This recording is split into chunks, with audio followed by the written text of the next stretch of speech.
Power outages and damage kept metro schools closed for days following the tornadoes, but today classes are officially back in session. I hope a little normalcy for a lot of the kids impacted here, and for some students though it's going to mean a completely different school, so they're going to have to get used to that. News Channel 5's Mo Hiders live this morning at Graymar Middle School, which will host different sets of students.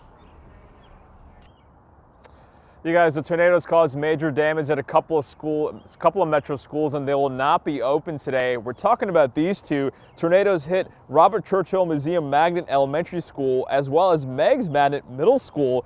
They're in the north and east parts of Nashville. To get students back in class ahead of spring break, the district's made a few temporary adjustments. Graymar students will report to Jeer Baxter Middle School at 8:55 this morning. Also, metro schools have already planned to consolidate those schools starting in the fall. Now, that frees up Graymar's building for Meigs Middle School students to start arriving at 8 this morning. If your child goes to Robert Churchill, they're moving to Park Avenue Enhanced Option Elementary School. Those classes will begin at 7:45 today. Now, Laughlin Design Center Elementary School, students will stay in the building. They suffered some less damage from the other schools. Crews restored power to finish repairs over the weekend. Live in North Nashville, for Hider News Channel 5.